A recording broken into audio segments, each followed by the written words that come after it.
அஸ்ஸலாமு அலைக்கும் வரஹ்மத்துல்லாஹி வபரகாத்துஹ். இந்த வீடியோ சிடியை உங்களுக்கு வழங்குவது அல் ஜுபைல் தாவா சென்டர் தமிழ் பிரிவு.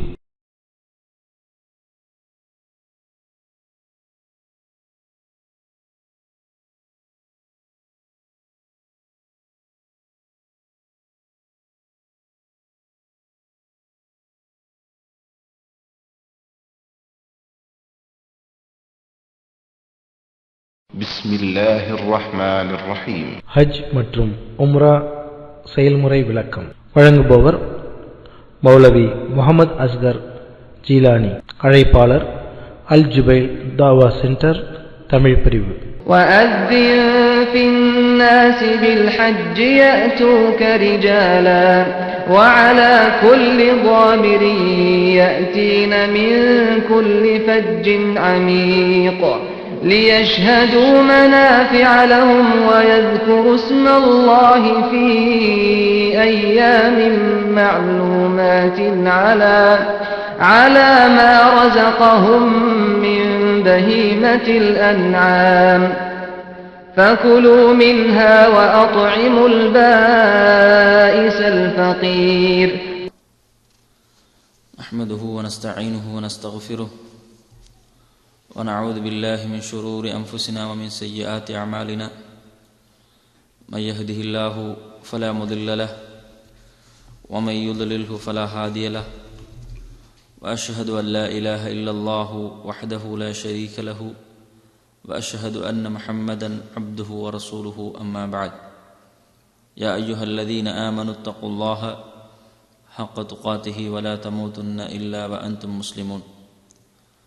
يا أيها الناس اتقوا ربكم الذي خلقكم من نفس واحدة وخلق منها زوجها وبث منهما رجالا كثيرا ونساء واتقوا الله الذي تساءلون به والأرحام إن الله كان عليكم رقيبا. يا أيها الذين آمنوا اتقوا الله وقولوا قولا سديدا يصلح لكم أعمالكم ويغفر لكم ذنوبكم ومن يطع الله ورسوله فقد فاز فوزا عظيما. فإن أصدق الحديث كتاب الله وخير الهدي هدي محمد صلى الله عليه وسلم وشر الأمور محدثاتها وكل محدثة بدعة وكل بدعة ضلالة وكل ضلالة في النار.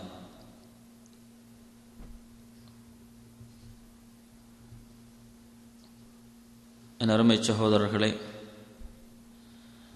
முதலில் உங்களுக்கு அல்லாஹுடைய சாந்தியையும் சமாதானத்தையும் பிரார்த்தித்து கொண்டவனாக அஸ்ஸலாமு அலைக்கும் வரஹ்மத்துல்லாஹி வபரகாத்துஹு. என் அருமை சகோதரர்களே, நாம் இந்த இடத்திலே ஒன்று கூடியிருப்பது இஸ்லாத்தினுடைய ஐம்பெரும் கடமைகளில் ஒன்றான ஹஜ் என்ற அந்த வணக்கத்தை பற்றி தெரிந்து கொள்வதற்கும் அந்த வணக்கத்தை எப்படி நாம் செய்தால் அது அல்லாஹ்விடத்திலே ஏற்றுக்கொள்ளப்படும் என்பன பற்றிய விளக்கங்களை பெறுவதற்காக. என் அருமை சகோதரர்களே, தாய்மார்களே, சகோதரிகளே, அல்லாஹு தஆலா தனது அருள்மறையாம் திருமறையிலே குறிப்பிடும் பொழுது,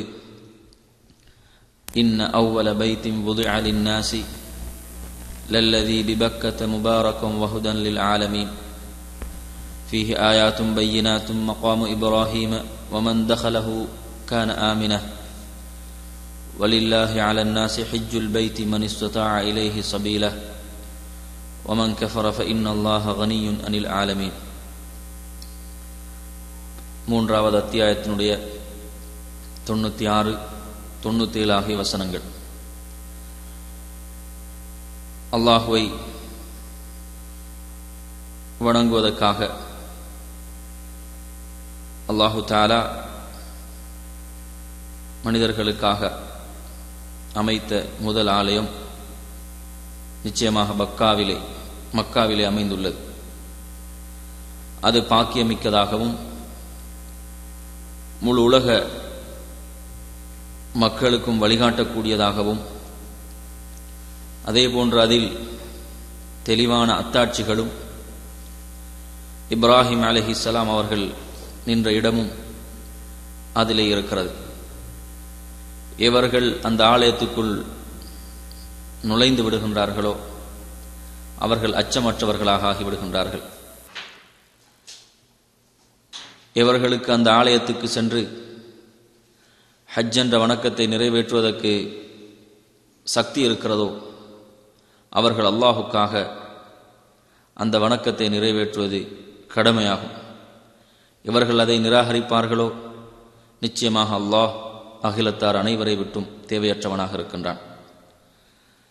என் அருமை சகோதரர்களே, இந்த வசனத்தினூடாக நாம் இந்த வணக்கத்தினுடைய அவசியத்தை தெரிந்து கொள்கிறோம்.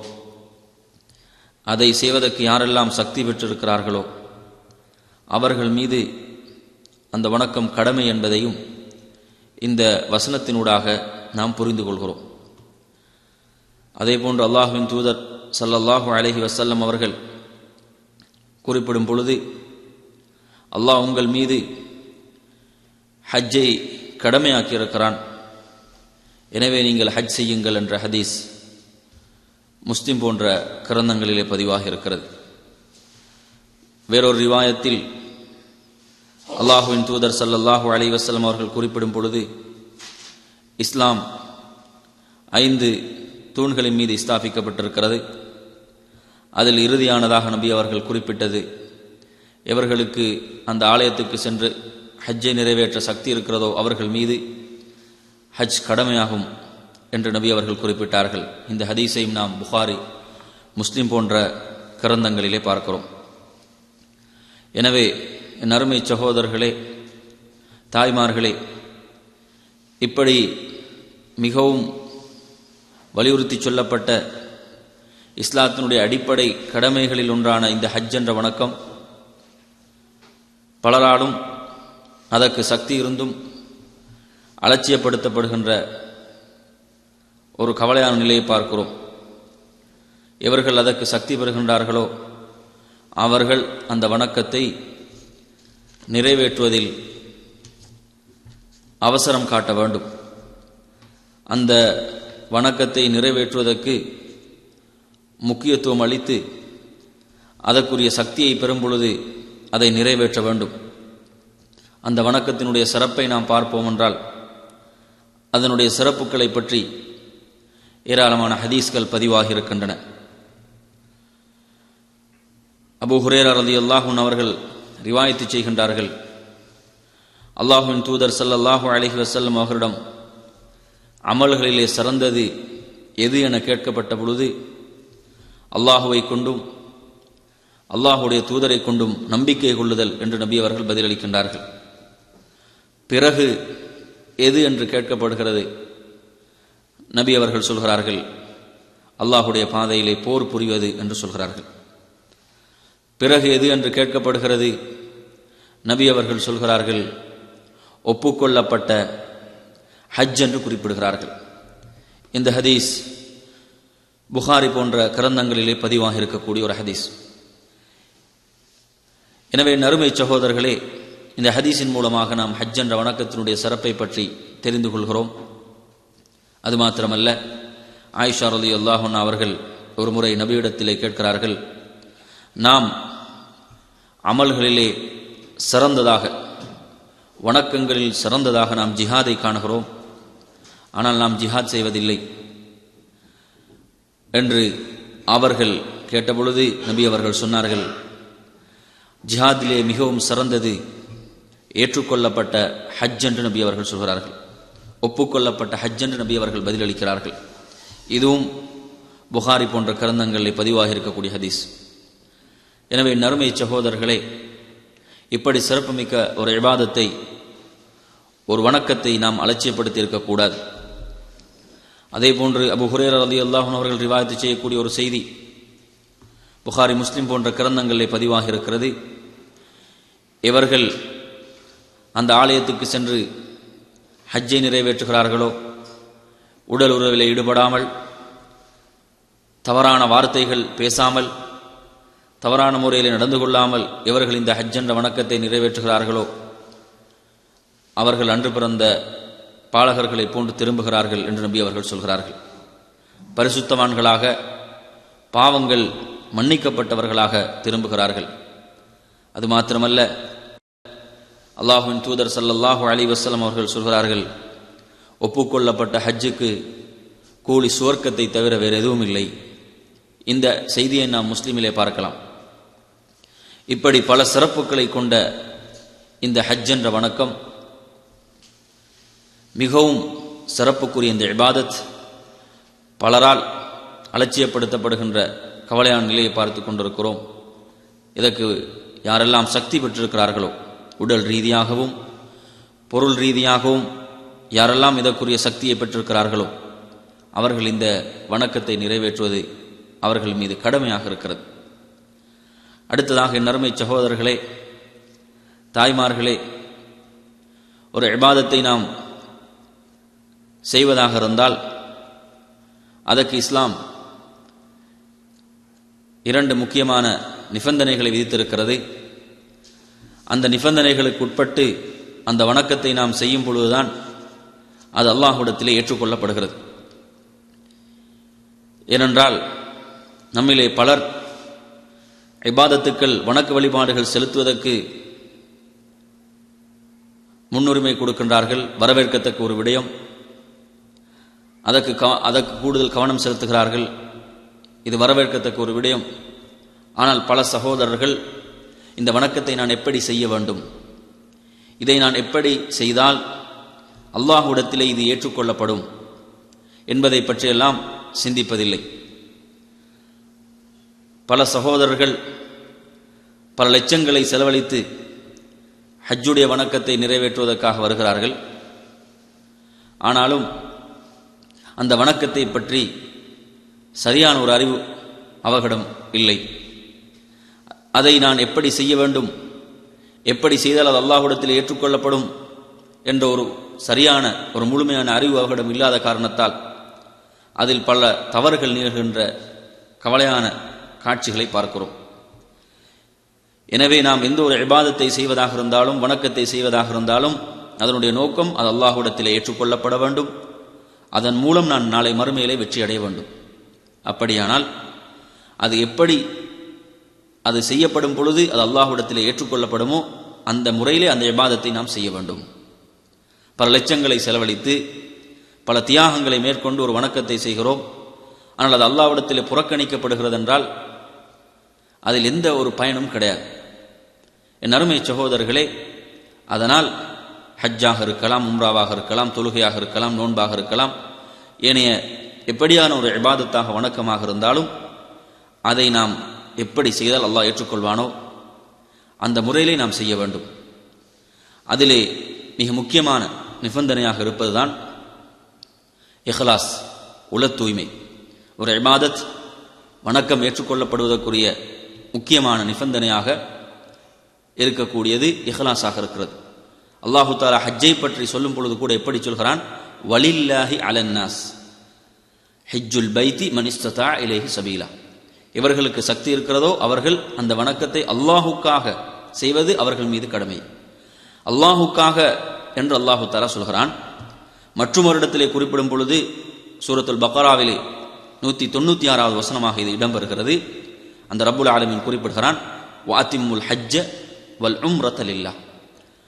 ஹஜ்ஜையும் உம்ராவையும் நீங்கள் அல்லாஹுக்காக பரிபூர்ணமாக நிறைவேற்றுங்கள். இதிலும் அல்லாஹு தஆலா அல்லாஹுக்காக நீங்கள் அந்த இபாதத்தை செய்ய வேண்டும் என்று குறிப்பிடுகிறான். எனவே நறுமை சகோதரர்களே, ஹஜ்ஜுக்கு வரக்கூடிய பல சகோதரர்கள் உலகத்தினுடைய ஆடம்பரங்களை எதிர்பார்த்து, உலகத்தினுடைய கௌரவங்களை எதிர்பார்த்து, உலகில் நம்மை ஹாஜி என்று அழைக்க வேண்டும் என்று எதிர்பார்த்தெல்லாம் பல சகோதரர்கள் ஹஜ்ஜுக்கு வரக்கூடிய நிலைகளை பார்க்கிறோம். இன்னும் சில சகோதரர்கள் தனது பேருக்கு முன்னால் ஹாஜி என்று வர வேண்டும் என்பதற்காக ஹஜ் செய்யக்கூடிய நிலைகளை எல்லாம் பார்க்கிறோம். நாம் அல்லாஹுக்காக ஒரு வணக்கத்தை செய்யும் பொழுதுதான் அதற்குரிய முழுமையான நன்மைகளை நாம் பெற்றுக்கொள்வோம். அப்படி இல்லை என்றால் நாளை மறுமையில் அந்த இபாதத் புறக்கணிக்கப்பட்டு விடும் என்ற செய்தியை நாம் முஸ்லிமிலே பார்க்கிறோம். வணக்க வழிபாடுகள் ஏற்றுக்கொள்வதற்கான நிபந்தனைகள். இஹ்லாஸ், நபி ஸல்லல்லாஹு அலைஹி வஸல்லம் அவர்களின் வழிமுறையை பின்பற்றுதல். என் அருமை சகோதரர்களே, அந்த அடிப்படையிலே இஹ்லாஸ் முக்கியமான நிபந்தனையாக இருக்கிறது. அல்லாஹு தஆலா தனது திருமறையிலே குறிப்பிடும் பொழுது எப்படி சொல்கிறான்? இன்னும் ஒரு இடத்திலே சொல்லும் பொழுது அல்லாஹு தஆலா சொல்கிறான், குல் இன்ன ஸலாத்தி வ நுஸ்கி வ மஹ்யாய வ மமாத்தி லில்லாஹி ரப்பில் ஆலமீன் என்று அல்லாஹு தஆலா குறிப்பிடுகிறான். நபியே, நீங்கள் கூறுங்கள், நிச்சயமாக எனது தொழுகை, எனது அறுத்து பலியிடுதல், நான் உயிர் வாழ்வது, எனது மரணம், இந்த அனைத்தும் அகிலத்தின் இரட்சகனான அல்லாஹுக்காக என்று அல்லாஹு தஆலா 6வது அத்தியாயத்தினுடைய 162வது வசனமாக குறிப்பிடுகிறான். இந்த வசனத்தின் மூலம் நாம் எதை விளங்குகிறோம் என்று சொன்னால், ஒரு மனிதனுடைய அனைத்து செயல்பாடுகளும் அல்லாஹுக்காக இருக்க வேண்டும். ஒரு மனிதன் உயிர் வாழ்வது, அவனது மரணம், இந்த இடைப்பட்ட காலத்தில் நடைபெறக்கூடிய ஒவ்வொரு நிகழ்வும் அல்லாஹுக்காக இருக்க வேண்டும் என்பதை அந்த ரப்புல் ஆலமீன் குறிப்பிடுகிறான். அதே போன்று நபியுடைய சுன்னாவிலே பார்க்கிறோம். அல்லாஹ்வின் தூதர் ஸல்லல்லாஹு அலைஹி வஸல்லம் குறிப்பிட்டார்கள், எவர் இஹ்லாஸோடு லா இலாஹ இல்லல்லாஹ் என்று கூறுகின்றாரோ அவர் சுவர்க்கம் நுழைந்து விட்டார். இந்த செய்தி புகாரி, முஸ்லிம் போன்ற கிரந்தங்களிலே பதிவாக இருக்கக்கூடிய ஒரு செய்தி. அப்படியான அருமை சகோதரர்களே, இந்த செய்திகள் எல்லாம் நமக்கு எதை தெளிவுபடுத்துகின்றன என்றால், நாம் ஒரு இபாதத்தை, ஒரு வணக்கத்தை செய்யும் பொழுது அதை நாம் அந்த அல்லாஹுக்காக என்ற தூய்மையான எண்ணத்தோடு அதை நிறைவேற்ற வேண்டும். இரண்டாவதாக நாம் காணுகின்ற விடயம், அந்த இபாதத்தை அல்லாஹுவின் தூதர் ஸல்லல்லாஹு அலைஹி வஸல்லம் அவருடைய முன்மாதிரியை கொண்டு, அந்த நபியுடைய சுன்னாவை பின்பற்றி நாம் அந்த வணக்கத்தை நிறைவேற்ற வேண்டும். இது இரண்டாவது நிபந்தனையாக இருக்கிறது. அல்லாஹுவின் தூதர் ஸல்லல்லாஹு அலைஹி வஸல்லம் அவர்கள் தனது வாழ்நாளில் ஒரே ஒரு ஹஜ்ஜை தான் நிறைவேற்றினார்கள். அந்த ஹஜ்ஜில் கூட நபி அவர்கள் குறிப்பிட்டார்கள், ஹுது அன்னி மனாசிகக்கும், என்னிடமிருந்தே நீங்கள் வணக்க வழிபாடுகளை எடுத்துக்கொள்ளுங்கள், இந்த ஹஜ்ஜுடைய கிரியை முறைகளை எடுத்துக்கொள்ளுங்கள் என்று சொல்கிறார்கள். அப்படியானால் நாம் அந்த இபாதத், வணக்க வழிபாடு நபியுடைய சுன்னாவை பின்பற்றியதாக செய்யும் பொழுதுதான் அது அல்லாஹ்விடத்திலே ஏற்றுக்கொள்ளப்படும்.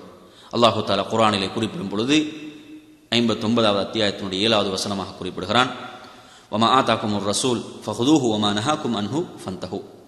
உங்கள் தூதர், அந்த இறை தூதர் உங்களுக்கு எதை கொண்டு வந்து தந்தாரோ அதை நீங்கள் எடுத்துக்கொள்ளுங்கள், எதை விட்டு அவர் உங்களை தடுத்தாரோ அதிலிருந்து நீங்கள் விலகிக் கொள்ளுங்கள் என்று அல்லாஹு தஆலா குறிப்பிடுகிறான். அல்லாஹ்வின் தூதர் ஸல்லல்லாஹு அலைஹி வஸல்லம் அவர்கள் நமக்கு எதை தந்தார்களோ அதை நமக்கு கண்மூடி பின்பற்ற முடியும். எதை விட்டு அவர்கள் நம்மை தடுத்தார்களோ அதை விட்டு நமக்கு முழுமையாக நாம் விலகிக் கொள்ள வேண்டும் என்று அல்லாஹு தஆலா குறிப்பிடுகிறான். இந்த வசனத்தினூடாக நாம் ஒவ்வொரு விடயத்திலும் நபியுடைய சுன்னாவை பின்பற்ற வேண்டும் என்ற முக்கியத்துவத்தை சொல்லக்கூடிய ஒரு வசனமாக இந்த வசனம் அமைந்திருக்கிறது. அதே போன்று அல்லாஹ்வின் தூதர் ஸல்லல்லாஹு அலைஹி வஸல்லம் குறிப்பிடுகிறார்கள், எவர் நமது விஷயத்தில் நாம் ஐவாத ஒன்றை புதிதாக மார்க்கத்திலே ஏற்படுத்தி செய்கின்றாரோ அது நிராகரிக்கப்படும், அது முழுமையாக நிராகரிக்கப்பட்டுவிடும். ஒருவர் எவ்வளவு கஷ்டத்துக்கு மத்தியில் பல லட்சங்களை செலவழித்து பல சிரமங்களுக்கு, தியாகங்களுக்கு மத்தியிலே அவர் செய்தாலும் அது அல்லாஹ்விடத்திலே ஏற்றுக்கொள்ளப்பட மாட்டாது. அப்படியான என் அருமை சகோதரர்களே, பல லட்சங்களை செலவழித்து ஹஜ்ஜுக்கு வரக்கூடிய நண்பர்களே, நாம் சிந்திக்க கடமைப்பட்டிருக்கிறோம். நான் செய்யக்கூடிய இந்த வணக்கம் அல்லாஹ்விடத்திலே ஏற்றுக்கொள்ளப்படுகின்ற விதத்திலே அமைந்திருக்கிறதா, இதை நான் அந்த முறையிலே அமைத்துக் கொண்டிருக்கின்றேனா என்பதை நாம் சிந்திக்க வேண்டும். அதற்குரிய ஒரு முயற்சியாகத்தான் இந்த முயற்சியும் இருக்கிறது. புனித மக்கா நகரத்தின் புனித தன்மையை பேணுதல். அடுத்ததாக நாம் பார்க்க வேண்டிய விடயம் என்னவென்று சொன்னால், நாம் எந்த இடத்துக்கு அந்த வணக்கத்தை நிறைவேற்ற செல்கின்றோமோ அந்த இடத்தினுடைய புனிதத்துவம், அந்த இடத்தினுடைய சிறப்பு. ஏனென்றால் பல சகோதரர்கள் அந்த ஹஜ்ஜுடைய வணக்கத்தை, உம்ராவுடைய வணக்கத்தை நிறைவேற்ற செல்லக்கூடிய பல சகோதரர்களுக்கு அந்த இடத்தினுடைய புனிதத்துவம் தெரியாமல் இருக்கிறது. அந்த இடம் எந்த அளவு புனிதமிக்க இடம் என்பதை பற்றி அவர்கள் விளங்காமல் இருக்கிறார்கள். அல்லாஹு தஆலா குர்ஆனிலே குறிப்பிடும் பொழுது 27வது அத்தியாயத்தினுடைய 91வது வசனமாக குறிப்பிடுகிறான், إنما أمرت أن أعبد رب هذه البلدة الذي حرمها وله كل شيء وأمرت أن أكون من المسلمين وأن أتلو القرآن. இந்த ஊரை எவன் கண்ணியப்படுத்தியுள்ளானோ அந்த அல்லாஹுவை வணங்குமாறு நான் கட்டளையிடப்பட்டுள்ளேன். நபியை பார்த்து அல்லாஹு தாலா சொல்லச் சொல்கிறான், எந்த ஊரை அல்லாஹு தாலா புனிதப்படுத்தி இருக்கிறானோ அந்த ஊர் புனிதப்படுத்தப்பட்டிருக்கிறது. அந்த அல்லாஹுவை நான் வணங்குமாறு தான் கட்டளையிடப்பட்டிருக்கின்றேன். எல்லா பொருட்களும் அவனுக்கே சொந்தமானவைகள், அன்றியும் அவனுக்கே முற்றிலும் வழிபட்டவனாக இருக்கும்படியும் நான் ஏவப்பட்டுள்ளேன் என்று நபியை நீங்கள் கூறுங்கள் என்று அல்லாஹு தாலா சொல்கிறான். என் அருமை சகோதரர்களை, இப்படி நாம் குர்ஆனை புரட்டி பார்க்கின்ற பொழுது பல வசனங்கள் இந்த ஊரினுடைய சிறப்பையும் புனிதத்துவத்தையும் சொல்லிக் கொண்டிருக்கின்றன. அல்லாஹு தஆலா இந்த ஊரின் மீது சத்தியம் செய்கின்றான். அதே போன்று அல்லாஹ்வின் தூதர் ஸல்லல்லாஹு அலைஹி வஸல்லம் சொல்கிறார்கள், இது புகாரியிலே பதிவாக இருக்கக்கூடிய செய்தி. அல்லாஹ்வின் தூதர் ஸல்லல்லாஹு அலைஹி வஸல்லம் அவர்கள் மக்காவுடைய வெற்றியின் பொழுது எழுந்து நிற்கிறார்கள். எழுந்து நின்று பேச ஆரம்பிக்கின்றார்கள். இன்னல்லாஹ ஹர்ரம மக்கா யௌம ஹலகஸ் ஸமாவாதி வல் அர்த். அல்லாஹு தஆலா இந்த மக்காவை எப்பொழுது புனிதப்படுத்தினான் தெரியுமா? வானங்கள் பூமி எப்பொழுது படைக்கப்பட்டதோ அந்த நாள் முதலே அல்லாஹு தஆலா இந்த மக்காவை புனிதப்படுத்தி விட்டான். அது மறுமையுடைய நாள் வரை புனிதப்படுத்தப்பட்டிருக்கும். அதனுடைய புனிதத்துவம் அவ்வாறு இருக்கும் என்று நபி அவர்கள் சொல்லிவிட்டு சொல்கிறார்கள், எனக்கு முன்னரோ எனக்கு பின்னரோ யாருக்கும் இந்த இடத்தில் போர் புரிவது அனுமதிக்கப்படவில்லை. எனக்கு கூட ஒரு நாளுடைய ஒரு சில மணி நேரங்கள் தான் அனுமதிக்கப்பட்டிருந்தது. இந்த இடத்திலிருந்து வேட்டையாடுவதோ அதே போன்று அதனுடைய செடிகளை உடைப்பதோ புற்களை பிடுங்குவதோ அனுமதிக்கப்பட மாட்டாது. அதே போன்று அங்கு ஏதாவது ஒரு பொருள் விழுந்திருக்கும் என்றால் அதை அறிவிப்பவரை தவிர வேறு எவரும் அதை எடுப்பதற்கு அனுமதிக்கப்பட மாட்டார்கள்.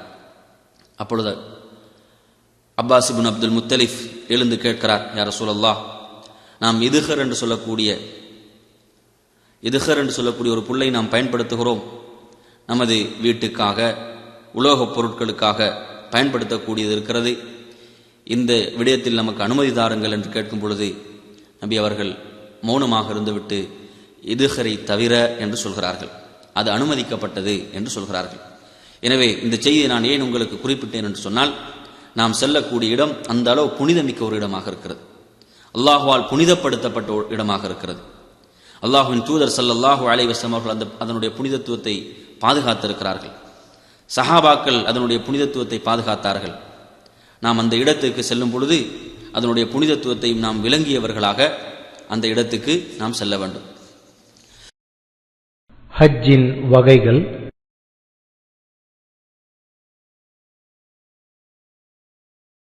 அடுத்ததாக நறுமை சகோதரர்களே, இந்த ஹஜ்ஜுடைய வணக்கத்தில் ஹஜ்ஜுடைய வணக்கத்தை செய்யக்கூடிய நாம் இந்த ஹஜ்ஜை 3 முறையாக ஒருவருக்கு இந்த வணக்கத்தை நிறைவேற்ற முடியும். அதிலே முதலாவதாக நமக்கு குறிப்பிட முடியும் தமத்து, இரண்டாவதாக கிரானை குறிப்பிட முடியும், மூன்றாவதாக நமக்கு இஃப்ராதை குறிப்பிட முடியும். இந்த 3 முறையிலே ஒருவருக்கு ஹஜ்ஜுடைய வணக்கத்தை நிறைவேற்றலாம். இந்த ஹஜ்ஜுடைய வணக்கத்தை நிறைவேற்ற செல்லக்கூடிய சகோதரர்கள் இஹ்ராமுடைய ஆடையை அவர்கள் அணிவார்கள். அந்த இஹ்ராமுடைய ஆடையை அணிவதற்கு முன்னால் செய்ய வேண்டிய பல சுன்னத்துக்கள் இருக்கின்றன. அந்த சுன்னத்துக்களிலே முதலாவதாக நகங்களை வெட்டுதல், அதே போன்று அக்குள் முடிகளை களைதல், மறைவிடத்தின் முடிகளை களைதல், இஹ்ராமிக்காக குளித்தல், மனம் பூசிக்கொள்ளுதல், உடையில் அல்ல உடம்பில் மாத்திரம், தலைமுடிக்கும் தாடி மயிர்களுக்கும் மனம் பூசுவதுதான் சிறப்பாக இருக்கிறது.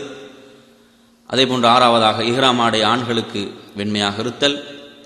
இந்த சுன்னாக்களை எல்லாம் ஒருவர் இஹ்ராம் ஆடை அணிவதற்கு முன்பு கவனிக்க வேண்டிய சுன்னாக்களாக இருக்கின்றன. இஹ்ராம் அணிந்து நியத்து வைக்கும் எல்லைகள். அதே போன்ற நறுமை சகோதரர்களே, தாய்மார்களே, இஹ்ராமை அணிந்து நியத்து வைப்பதற்கு அல்லாஹ்வின் தூதர் ஸல்லல்லாஹு அலைஹி வஸல்லம் அவர்கள் எல்லைகளை வகுத்து தந்திருக்கிறார்கள். அந்த எல்லைகளில் தான் ஒருவர் ஹஜ்ஜிக்காகவோ உம்ராவுக்காகவோ அந்த இஹ்ராமை அணிந்து நியத்து வைக்க வேண்டும்.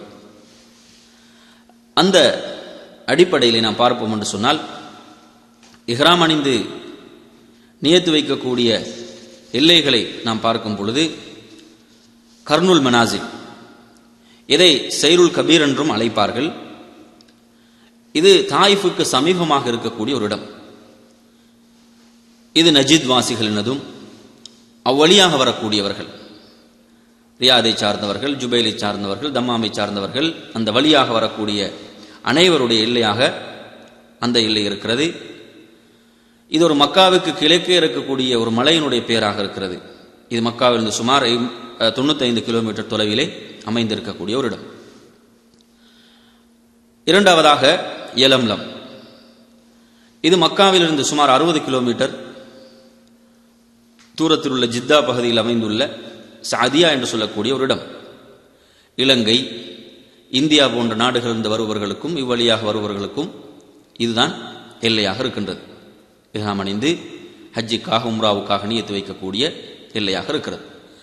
அதே போன்று துல் ஹுலைஃபா, இது மதீனா அல் முனவராவுக்கு சமீபமாக உள்ள ஒரு இடம். இதற்கு அபியார் அலி என்றும் சொல்லப்படுகிறது. இது மதீனாவாசிகளுக்கும் இவ்வழியாக வரக்கூடியவர்களுக்கும் உரிய எல்லை.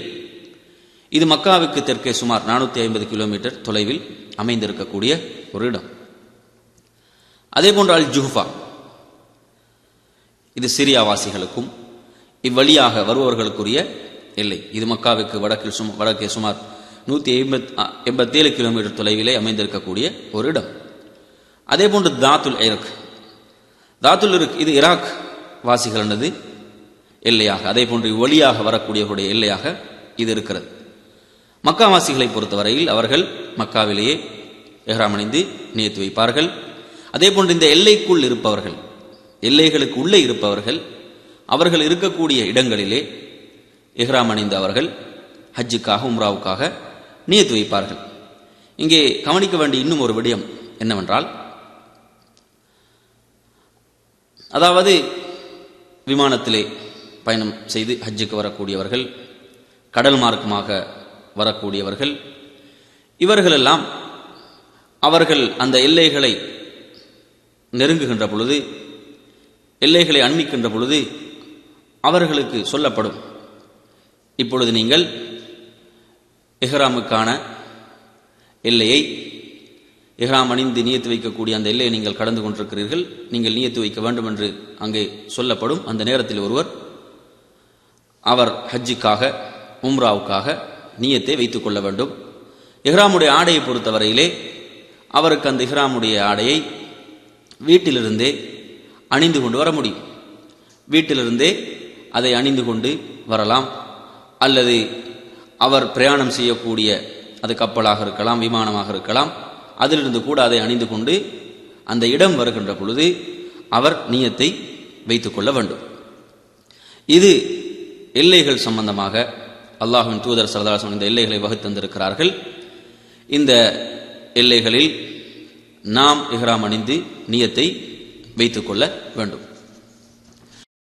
இஹ்ராம் அணிந்து நியத் வைப்பதற்கு முன், அடுத்ததாக ஒருவர் இஹ்ராமை அணிந்து நியத்து வைப்பதற்கு முன்னால் நாம் ஆரம்பத்தில் குறிப்பிட்டது போன்று அவர் குளித்து, அதே போன்று வாசனை திரவியங்களை அவர் பூசியவராக அந்த ஹஜ்ஜுக்காக உம்ராவுக்காக அவர் நியத்தை வைத்துக் கொள்வார், நியத்தை வைத்துக் கொள்ள வேண்டும்.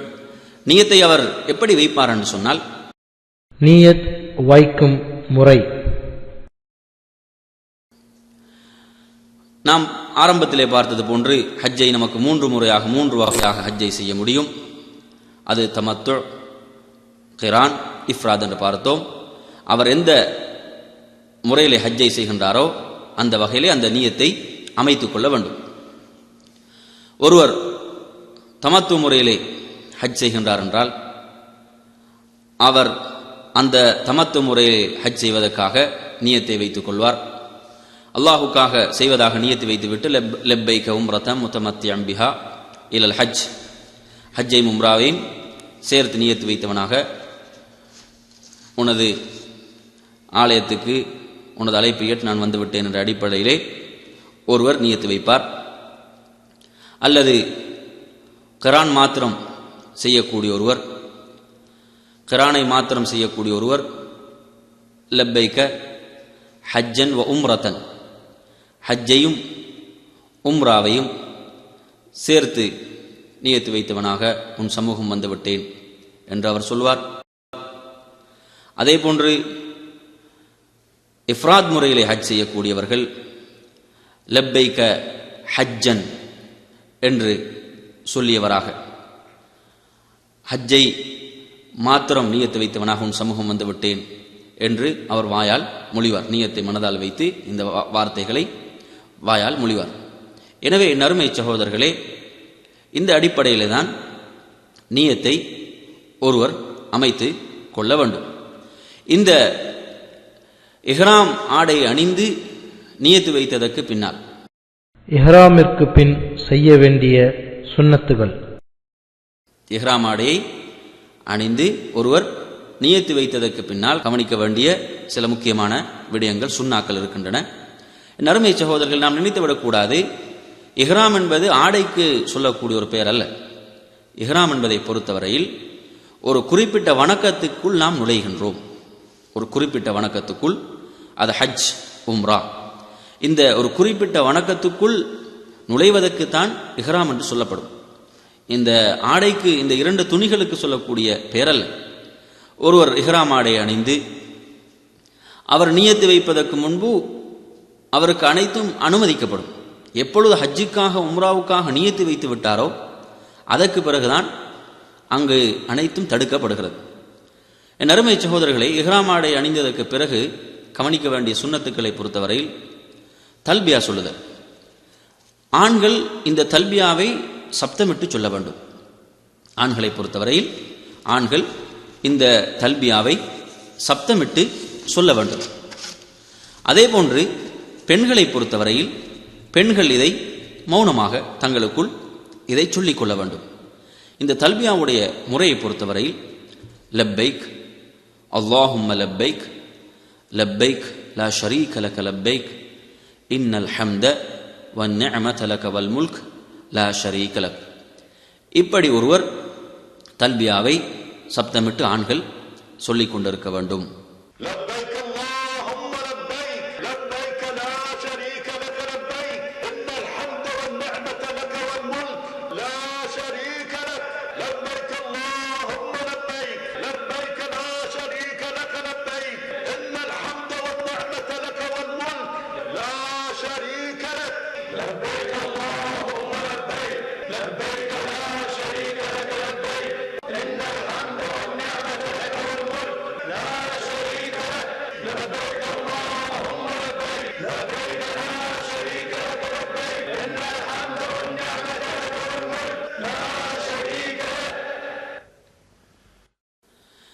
இந்த தல்பியாவினுடைய சிறப்பை நாம் பார்ப்போம் என்று சொன்னால், திருமிதியில் ஒரு ஹதீஸ் பதிவாக இருக்கிறது.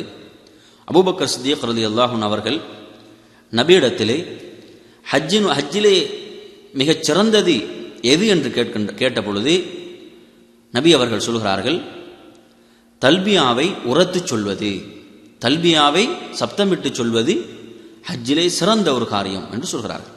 அதே போன்று ஒட்டகத்தை அறுத்து பலியிடுவதும் ஹஜ்ஜிலே ஒரு சிறந்த காரியம் என்று நபி அவர்கள் சொல்கிறார்கள். இந்த செய்தியை நாம் திருமதியிலே பார்க்கிறோம். அதே போன்று இன்னும் ஒரு செய்தி பதிவாக இருக்கிறது. அல்லாஹ்வின் தூதர் ஸல்லல்லாஹு அலைஹி வஸல்லம் சொல்கிறார்கள், ஜிப்ரீல் என்னிடத்திலே வந்தார், வந்து எனக்கு கட்டளையிட்டார், உங்கள் தோழர்களுக்கு நீங்கள் சொல்லுங்கள், அவர்கள் தல்பியாவின் பொழுது தங்கள் சப்தத்தை உயர்த்துமாறு உங்கள் தோழர்களுக்கு சொல்லுங்கள் என்று நபி அவர்கள் சொன்னார்கள். இந்த செய்தியை நாம் திருமதியிலே பார்க்கிறோம். எனவே இந்த அடிப்படையிலே தல்பியாவை ஆண்கள் சப்தமிட்டு சொல்ல வேண்டும். லப்பைக் அல்லாஹும்ம லப்பைக் லப்பைக் லா ஷரீக லக லப்பைக் இன்னல் ஹம்த வன் நிஅமத லக வல் முல்க் லா ஷரீக லக். நாயனே உன் அழைப்பை ஏற்று வந்துவிட்டேன். நாயனே உன் அழைப்பை ஏற்று உன் சமூகம் வந்துவிட்டேன். நாயனே உனக்கு நிகராக எவரும் இல்லை, உனக்கு இணையாக எதுவும் இல்லை. நாயனே உன்னிடமே வந்துவிட்டேன். நிச்சயமாக புகழ், அருள், ஆட்சி அனைத்தும் உனக்கே உரியன, உனக்கு யாதொரு இணையும் இல்லை. இப்படி ஒருவர் தல்பியாவை தொடர்ச்சியாக சொல்லிக்கொண்டே இருக்க வேண்டும். தல்பியாவை தொடர்ச்சியாக தவாஃபை ஆரம்பிக்கின்ற வரை ஒருவர் தல்பியாவை சொல்லிக்கொண்டே இருக்க வேண்டும். இது ஒருவர் எஹ்ராமுடைய ஆடை அணிந்ததற்கு பிறகு கவனிக்க வேண்டிய முக்கியமான ஒரு சுன்னாவாக இருக்கின்றது. அதே போன்று இஹ்ராமுக்கு பிறகு செய்ய வேண்டிய சுன்னத்துக்களில் ஹஜருல் அஸ்வத் கல்லை முத்தமிடுதல். ஹஜருல் அஸ்வத் கல்லை முத்தமிடுவதும் ஒரு சுன்னாவாக இருக்கிறது. அதற்கு முடியாதவர்கள் அதன்பால் சைகை செய்தல், இதுவும் இஹ்ராம் அணிந்ததன் பிறகு செய்ய வேண்டிய சுன்னாக்களிலே ஒன்றாக இருக்கிறது. மூன்றாவதாக தவாஃபின் பொழுது உம்ராவுக்கான தவாஃபுல் குதும், நாம் மேலே போட்டிருக்கும் இஹ்ராம் துணியில் ஒரு பகுதியை வலது புஜத்துக்கு கீழிட்டு இடது புஜத்து மேல் போட்டு கொள்ள வேண்டும். அதாவது வலது புஜம் திறந்திருக்க வேண்டும். இதற்கு அல் இல்திபா என்று சொல்லப்படும். தவாஃப் செய்த பின் மகாம் இப்ராஹிம் பின்னால் இருந்து 2 ரகாத் சுன்னத்துக்களை தொழுவது, இதுவும் இஹ்ராம் அணிந்ததன் பிறகு கவனிக்க வேண்டிய சுன்னாவாக இருக்கிறது. அதே போன்று 5ஆவதாக தவாஃபின் போது முதல் 3 சுற்றிலும் நடையில் வேகமாக நடந்தும் பாதங்களை நெருக்கி வைத்தும் நடத்த, இதற்கு ரமத் என்று சொல்லப்படும். தவாஃபை முடித்துக்கொண்டு ஜம்சம் நீர் அருந்துதல், இதுவும் சுன்னாவாக இருக்கிறது. 7ஆவதாக சை செய்வதற்கு முன் முடிமாயின் மீண்டும் ஹஜருல் அஸ்வத் கல்லை முத்தமிடுதல். இந்த அனைத்தும் ஒருவர் இஹ்ராம் அணிந்து உம்ராவுக்காக ஹஜ்ஜுக்காக நியத்து வைத்ததன் பிறகு கவனிக்க வேண்டிய சுன்னாக்களாக இருக்கின்றன. எனவே என் அருமை சகோதரர்களே, இந்த அடிப்படையிலே நாம் இந்த சுன்னாக்களை கவனிக்கக்கூடியவர்களாக, இந்த சுன்னாக்களை செய்யக்கூடியவர்களாக நாம் இருக்க வேண்டும். இஹ்ராமிற்கு பின் செய்யக்கூடாதவைகள்.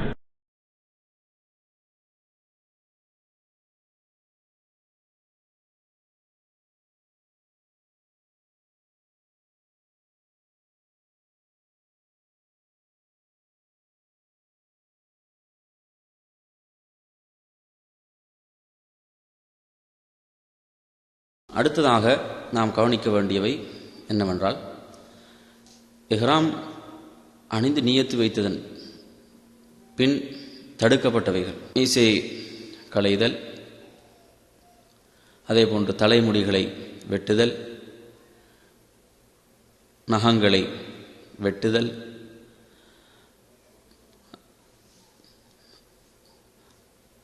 அதே போன்று மனம் உடலிலோ ஏனைய பகுதிகளிலோ மனம் பூசிக்கொள்ளுதல், அதே போன்று பெண்களை பொறுத்தவரையில் பெண்கள் முகங்களை மூடியிருத்தல், தங்கள் கைகளை மறைத்திருத்தல், திருமண ஒப்பந்தம் செய்தல், முத்தமிடுதல், உடலுறவில் ஈடுபடுதல், இந்த அனைத்தும் தடுக்கப்பட்டவைகளாக இஹ்ராம் ஆடை அணிந்து நியத்து வைத்ததன் பிறகு தடுக்கப்பட்ட செயல்களாக இருக்கின்றன. அதே போன்று ஆண்களை பொறுத்தவரையில் ஆண்கள் தலையை மூடுதல், ஆண்கள் தலையை மூடுவது முழுமையாக தடுக்கப்பட்டிருக்கிறது. குடை, அதே போன்று வாகனம், தங்கள் பொதிகளை சுமப்பதன் மூலம் ஏற்படுகின்ற அந்த மறைத்தல் தடுக்கப்பட்டதல்ல. மாறாக ஆடைகள் மூலமாக, தொப்பி அல்லது இஹ்ராம் ஆடை இவைகள் மூலமாக தலையை மூடுவது தடுக்கப்பட்டிருக்கிறது. அதே போன்று ஆண்களை பொறுத்தவரையில் தைத்த ஆடைகள் அணிவது தடுக்கப்பட்டிருக்கிறது.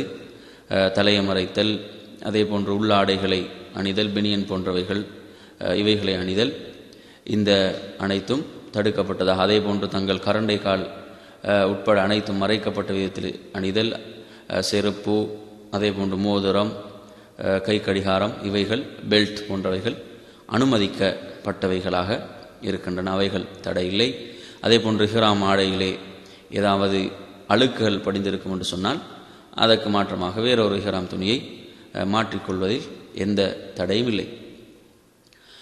எனவே இந்த அடிப்படையிலே நாம் இஹ்ராமுக்கு பிறகு தடுக்கப்பட்டவைகளை செய்யாமல் நாம் இருக்க வேண்டும். அதே போன்று வேட்டையாடுதல் தடுக்கப்பட்டதாக இருக்கிறது. அதே போன்று அந்த புனிதமிக்க எல்லையில் அங்கு இருக்கக்கூடிய புல்லுகளை களைதல், அதே போன்று மரங்களுடைய அதே போன்று கொத்துக்களை வெட்டுதல், இப்படியானவைகள் அனைத்தும் தடுக்கப்பட்ட காரியங்களாக இருக்கின்றன. தவாஃப், காபாவை வலம் வருதல்.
அடுத்ததாக ஒருவர் காபாவை வலம் வரக்கூடிய தவாஃப் என்ற இபாதத்தை செய்ய வேண்டும். இது ஒருவர் இஹ்ராம் அணிந்து நியத்து வைத்ததன் பிறகு, அவர் காபா என்ற ஆலயத்தை நோக்கி வந்ததன் பிறகு செய்கின்ற வணக்கமாக இருக்கின்றது. நாம் பார்க்கிறோம், மஸ்ஜிதுல் ஹராமுக்குள் ஒருவர் நுழையும் பொழுது வலது காலை வைத்து நுழைய வேண்டும். விசேஷமான இந்த துவாவும் இல்லை. நாம் ஏனைய பள்ளிகளுக்கு நுழையும் பொழுது ஓதுகின்ற துவாவையே ஓதிக்கொள்ளலாம். அல்லாஹும்ம அஃப்தஹ் லி அப்வாப ரஹ்மதிக் என்ற துவாவை ஒருவருக்கு ஓதிக்கொள்ள முடியும். அந்த துவா அதே போன்று அவுது பில்லாஹில் அலீம் வபிவஜ்ஹில் கரீம் வசுல்தானிஹில் கதீம் மினஷ் ஷைத்தானிர் ரஜீம் பிஸ்மில்லாஹ் வஸ்ஸலாத்து வஸ்ஸலாம் அலா ரசூலில்லாஹ் அல்லாஹும்ம அஃப்தஹ் லி அப்வாப ரஹ்மதிக் என்ற இந்த துவாக்களையே, இதெல்லாம் ஹதீஸ்களில் வந்திருக்கின்றன, இந்த பிரார்த்தனைகளை ஓதிக்கொள்ள முடியும். விசேஷமான எந்த ஒரு துவாவோ பிரார்த்தனையோ நபி அவர்கள் நமக்கு கற்றுத்தரவில்லை. எனவே அந்த அடிப்படையிலே நாம் ஏனைய பள்ளிகளுக்குள் நுழையும் பொழுது எந்த ஒழுங்குகளை கடைபிடிப்போமோ அந்த ஒழுங்குகளை கடைபிடித்தவர்களாக, நமது வலது காலை வைத்தவர்களாக நாம் அந்த ஆலயத்துக்குள், மஸ்ஜிதுல் ஹராம் என்று சொல்லக்கூடிய ஆலயத்துக்குள் நாம் நுழைய வேண்டும். எனவே இந்த துவாக்களை நாம் மரணமிட்டுக் கொள்ள வேண்டும். அந்த துவாக்களை நாம் படித்து கொள்ள வேண்டும். அதே போன்று அதற்கு பிறகு ஒருவர் தவாஃபை ஆரம்பிப்பார். தவாஃபை ஆரம்பிக்கின்ற பொழுது அவரது வலது புஜம் திறந்திருக்க வேண்டும். தவாஃப் முழுவதும் வலது புஜம் திறந்திருக்க வேண்டும். வலது புஜம் திறந்து, அதே போன்று ஹஜ்ருல் அஸ்வத் என்ற கல்லுக்கு நேராக இருந்து தனது வலது கையால் சைகை செய்தவராக, பிஸ்மில்லாஹி அல்லாஹு அக்பர் என்று சொல்லியவராக அவர் தவாஃபை ஆரம்பிப்பார். அந்த தவாஃபின் பொழுது முதல் 3 சுற்றுக்களில் வேகமாக கொஞ்சம் கால்களை நெருக்கி வைத்து வேகமாக ஓட வேண்டும். உடலை குலுக்கிய நிலையிலே ஓட வேண்டும். இதற்கு ரமல் என்று சொல்லப்படும். இது முதல் 3 சுற்றுக்களில் மாத்திரம். அடுத்ததாக ஹஜருல் அஸ்வதை பொறுத்தவரையில் அந்த ஹஜருல் அஸ்வத் கல்லை ஒருவருக்கு தொட முடியாவிட்டால், அதை பிறருக்கு கஷ்டத்தை சிரமத்தை ஏற்படுத்தி தொடுவதற்கு முயலக்கூடாது. அதை நமக்கு தொட முடியாவிட்டால் அதன் பால் சைகை செய்வது போதுமான ஒன்றாக இருக்கிறது. அதே போன்று நாம் கவனிக்க வேண்டிய விடயம் என்னவென்று சொன்னால், அந்த ருக்குனுல் யமானி என்று சொல்லக்கூடிய இடம், ஹஜருல் அஸ்வத், அந்த 2க்கும் மத்தியிலே ஒரு வரும் பொழுது ரப்பனா ஆத்தினா ஃபித் துன்யா ஹசனத்தன் வஃபில் ஆஹிரத்தி ஹசனத்தன் வகினா அதாபன்னார் துஆ ஓதிக்கொள்ள வேண்டும். மறுபடியும் 2வதாக அந்த சுற்றை நாம் 2வது சுற்றை ஆரம்பிக்கின்ற பொழுதும் ஹஜருல் அஸ்வதுக்கு நேராக வரும் பொழுது நாம் என்ன செய்ய வேண்டும்? நமது வலது கையால் சைகை செய்து அல்லாஹு அக்பர் என்று சொல்லி நாம் 2வது சுற்றை ஆரம்பிக்க வேண்டும். இப்படி 7 சுற்றுக்கள் நாம் செய்ய வேண்டும். முதல் 3 சுற்றுக்கள் முடிந்ததன் பிறகு அமைதியாக மெதுவாக நடந்து ஏனைய 4 சுற்றுக்களை நாம் நிறைவு செய்ய வேண்டும். ஹஜருல் அஸ்வத் கல்லை பொறுத்தவரை நாம் ஆரம்பத்திலே குறிப்பிட்டது போன்று மக்களுக்கு சோதனை ஏற்படுத்துகின்ற, கஷ்டங்கள் சிரமங்கள் ஏற்படுத்துகின்ற விதத்தில் அதை முத்தமிடுவதற்கு முயலக்கூடாது. ஹஜ், உம்ரா, ஏனைய எந்த வணக்கமாக இருந்தாலும் பிறருக்கு நோவினை செய்வதன் மூலமாக நாம் பிறரை நோவினை செய்து அப்படி செய்வது இஸ்லாம் அனுமதிக்கவில்லை. அதே போன்று நாம் யாருக்காவது இயலாமல் கஷ்டத்தில் இருக்கிறார்கள் என்று சொன்னால் அவர்களை ஒரு நாட்காலிலே சுமந்து சென்று அவர்களுக்கு அந்த தவாஃபை நாம் நிறைவேற்ற முடியும். அதே போன்று தவாஃபின் பொழுது தொழுகையுடைய நேரம் வந்துவிடும் என்று சொன்னால் நாம் தவாஃபை நிறுத்திவிட்டு தொழுகை ஆரம்பிக்க வேண்டும். அந்த தொழுகையின் பொழுது நமது புஜங்களை மூடிக்கொள்ள வேண்டும். அந்த தவாஃப் செய்கின்ற பொழுது கூட தொழுகை வந்தால் புஜங்களை மூடிக்கொள்ள வேண்டும். அந்த தொழுகை முடிந்ததன் பிறகு நாம் நமது வலது புஜத்தை திறந்தவர்களாக எந்த இடத்திலே நாம் விட்டோமோ அந்த இடத்திலிருந்தே மறுபடியும் நாம் தவாஃபை ஆரம்பிக்க வேண்டும், தவாஃபை துவங்க வேண்டும். ஒவ்வொரு சுற்றிலே நாம் பார்க்கிறோம், ஒவ்வொரு சுற்றின் பொழுதும் ஒவ்வொரு சுற்றின் நிறைவடையும் பொழுதும் ஹஜருல் அஸ்வதுக்கு முன்னால் வந்து நாம் அல்லாஹு அக்பர் என்று சொல்லி நாம் நமது சுற்றை ஆரம்பிக்க வேண்டும். அடுத்ததாக இந்த தவாஃப் நிறைவடைந்த பிறகு, தவாஃபை முடித்து கொண்டதன் பிறகு ஒருவர் மகாமே இப்ராஹிமுக்கு பின்னால் இருந்து 2 ரக்காத்துகள் தொழுவது சுன்னாவாக இருக்கிறது. அந்த தொழுகையிலே முதலாவது ரக்காத்திலே சூரத்துல் காஃபிரூனை ஒருவர் ஓதுவார். சூரத்துல் ஃபாத்தியாவுக்கு பிறகு சூரத்துல் காஃபிரூனையும், 2வது ரக்காத்திலே சூரத்துல் ஃபாத்தியாவுக்கு பிறகு சூரத்துல் இஹ்லாஸையும் ஒருவர் ஓதுவார். மகாமே இப்ராஹிமுக்கு பின்னால் இருந்து தொழுவதற்கு ஒருவருக்கு முடியவில்லை என்றால் ஏனைய எந்த இடத்திலும் அந்த 2 ரக்காத்துகளை தொழுது கொள்ள முடியும். அதன் பிறகு ஒரு ஜம்சம் நீரை அருந்துவது சுன்னாவாக இருக்கிறது. அந்த ஜம்சம் நீரை எந்த நோக்கத்தில் ஒருவர் அருந்துகிறாரோ அந்த நோக்கத்தை அல்லாஹு தஆலா நிறைவேற்றி வைப்பதாக நபி அவர்கள் சொல்லி இருக்கிறார்கள். சை செய்தல். அடுத்ததாக நாம் சை செய்தல். சையை பொறுத்தவரையில் சை என்பது அதுவும் 7 சுற்றுக்களாக இருக்கிறது. சஃபாவில் இருந்து ஆரம்பித்து மருவாவிலே நிறைவடையும் ஒரு சுற்று. சையை ஒருவர் ஆரம்பிக்கின்ற பொழுது முதலாவதாக என்ன செய்ய வேண்டும்? அவர் கிப்லாவை முன்னோக்கியவர்களாக கைகளை உயர்த்தி அல்லாஹ்விடத்திலே பிரார்த்திக்க வேண்டும், தனது தேவைகளை கேட்க வேண்டும். அதே போன்று அந்த காபாவை முன்னோக்கியவராக, காபாவை பார்த்தவராகத்தான் அந்த பிரார்த்தனைகளை அவர் கேட்க வேண்டும், தனது தேவைகளை அல்லாஹ்விடத்தில் முன்வைக்க வேண்டும். அதே போன்று சையை சஃபாவில் ஆரம்பிக்கும் பொழுது இன்ன சஃபா வல் மர்வத மின் ஷஆயிரில்லாஹ், நிச்சயமாக சஃபா மர்வா என்னும் மலைகள், சஃபா மர்வா என்று சொல்லக்கூடிய இடங்கள் அல்லாஹுடைய அடையாள சின்னங்கள் உள்ளவைகள் என்ற வசனத்தை ஓத வேண்டும்.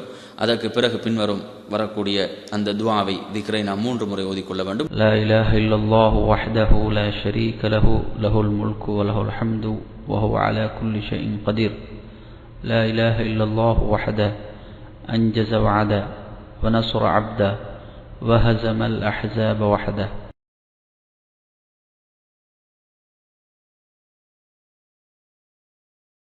சையை ஒருவர் சஃபாவிலிருந்து ஆரம்பிக்க வேண்டும்.